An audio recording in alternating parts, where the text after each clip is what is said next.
Hey, what's going on, everybody? Welcome back to the channel Pigskin Addicts. Back again with another video. Let's jump right into it. Now, you can give Justin Herbert a lot of credit for how this season has turned out. He's obviously the unquestioned leader on this team.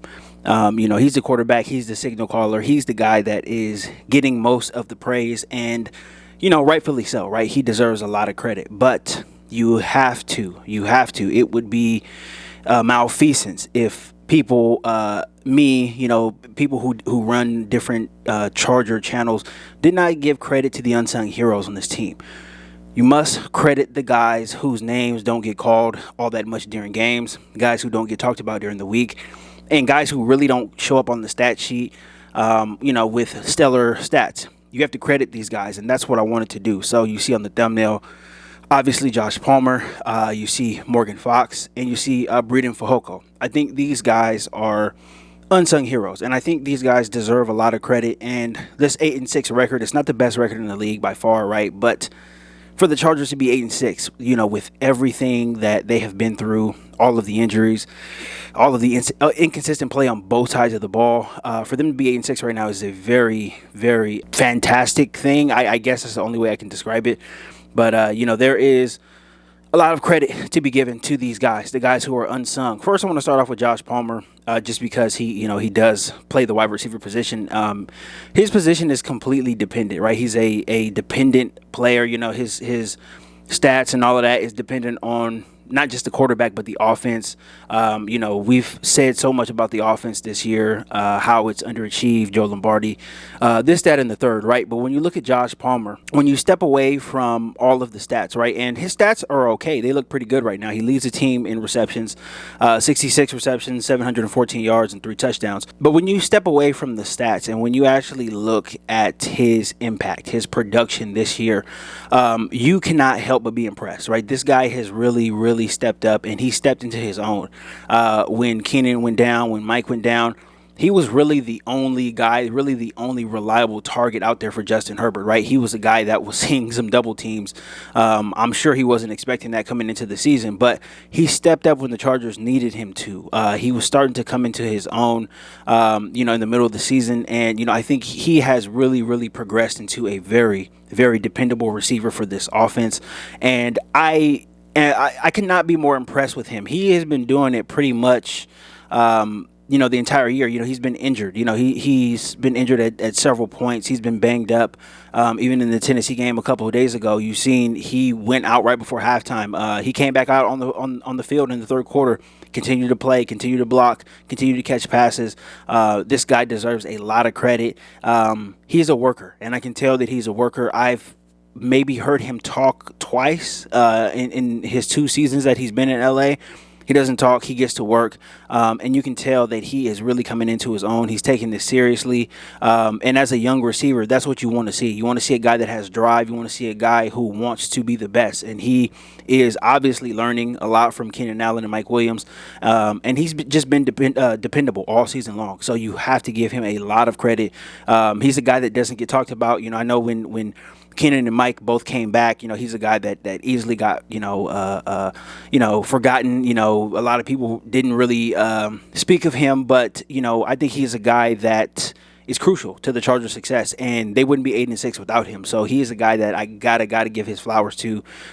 He's been fantastic for the Chargers, and again, he's just going to continue to ascend. He's going to continue to get better, and hopefully he gets together health-wise. Hopefully he can feel as good as he can these next 3 games, because the Chargers are going to need him.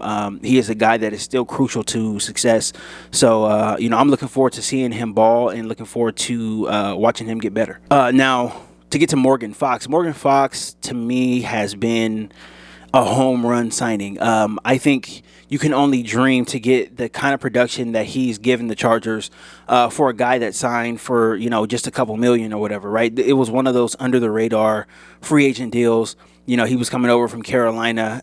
He obviously played with Brandon Staley in 2020 in LA with the Rams. But I mean, the improvement that guy has made over the past couple of seasons has been absolutely fantastic. He can rush the passer and he can play the run very, very, very well. His motor is so high. I think that's one of the things that you notice when you watch the tape. Morgan Fox, his motor is high all throughout the game, and you know, you can't teach that. You really can't teach that. It's kind of the Max Crosby thing, right?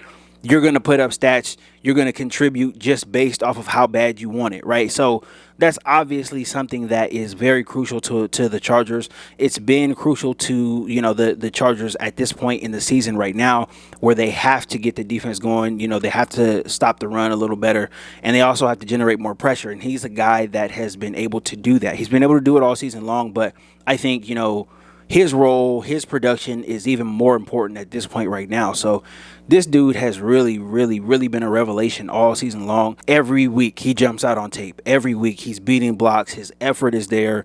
You know, he is a guy, you can tell that he wants it. And again, he's improved. Like, I watched him in 2020 and I didn't see him have this impact, but you know, he has improved. He's coming to his own. I think he's comfortable, and I honestly think that this is a easy free agent decision in the offseason. You got to re-sign Morgan Fox. He's a guy that I want on the squad. He's a guy that you want to go into battle with. You know, he's ready. He's ready to play every single week. Doesn't matter who the opponent is. He's given his all, and you know, a lot of times, you know, he's making plays just based off of effort, right? Even if he gets blocked on the first attempt, right, he's going to go back. He's going to continue to put pressure on linemen, and he's going to continue to get into the backfield and you know, just cause havoc for other offenses. So I think he's a guy you have to re-sign him.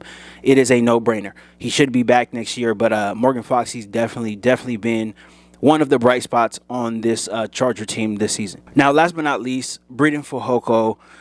I mean, what can you say about this guy here? I mean, he has really done it through all the adversity. I think this dude has really been a surprise for Brandon Staley and the coaching staff. And to be honest with you, it shouldn't have been a surprise. He was the best run stopper for the Chargers last year. I've said it a couple of times, and I'll say it again. He was the Chargers' best run stopper in 2021. So he was buried on the depth chart coming into this season, right? I don't know why he was, but he was buried on the depth chart. All of these injuries happened, right? Austin Johnson, Otito, Christian Covington, all these guys go down. Breeden Hoko steps in from the practice squad and starts contributing from day one. The first day he became a starter, he started contributing. He is a guy that is very good at the nose tackle position. He is a true 3-4 nose tackle. And I think his play during this time, it really has been the catalyst for this defense looking good. And you know, I've credited Brandon Staley, I've credited some of the DBs, I've credited some of the linebackers as well, but I think his play going head up on the center, right, being able to do that week in and week out, that sets the tone. Because if you're able to control that up front with the three guys up front, if you're able to control the line of scrimmage with the three guys up front, especially with Hoko eating double teams, right, eating up space, when you have a guy that's able to do that, everything else in your defense can work. Everything else can work. But if you can't eat up space, if you can't stop you know, an offense from the line of scrimmage on, then you're going to have a lot of trouble defensively, right? Doesn't matter who's in the backfield. Doesn't matter who you have at corner. Doesn't matter who you have at linebacker. You got to be able to stop it from up front. And Breeden Hoko has done a fantastic job of that. He has been obviously the best defensive tackle, nose tackle that has played for the Chargers this season. And he hasn't even played that many games. He is so damn good in the run game. He sheds blocks. He is extremely limber, extremely quick for his size. And, you know, he is able to really do a number on some of the offensive linemen. He went up against one of the best centers in the league a couple of days ago with the Titans, Ben Jones, and he pretty much dominated him all game long. His play has been nothing short of incredible. I think the defensive improvement, it really starts with him. Again, he's an unsung hero. I think he should not have been buried on the depth chart coming into it. I'm glad the Chargers were able to retain him. I'm glad somebody else didn't sign him. I made a video about that, you know, months ago when it happened, and I was hoping nobody else signed him, and luckily they didn't, because he's a guy that the Chargers need. They need him desperately.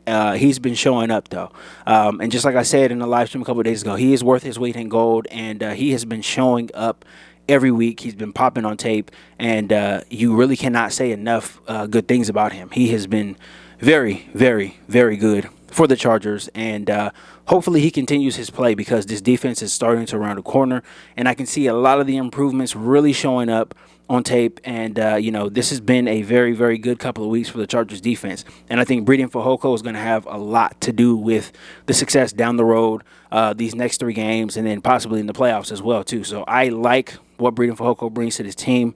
He is a unsung hero to me. So yeah, guys, I just wanted to come on here and show love to the players who don't get their name called all the time. Guys who don't, show up on NFL Network. Guys who are not in highlights. Guys whose pictures, I don't even use for thumbnails, right? That's who I wanted to show some love to, right? Justin Herbert obviously is the leader of this team, but there are more guys, right? There's 53 guys in that locker room, and a lot of them, most of them contribute in a positive way to this team, and a lot of them have, had their contributions, noted, and that's why the Chargers are 8-6 right now. So I wanted to come on here, give these guys some love, show some of the guys some love, and hopefully they continue their play, and hopefully the Chargers are able to clinch a playoff berth. But it starts on Sunday. It starts on Monday against Indianapolis on Monday Night Football. So hopefully they can parlay these past 2 wins into another win on Monday Night Football and continue to solidify their playoff hopes. But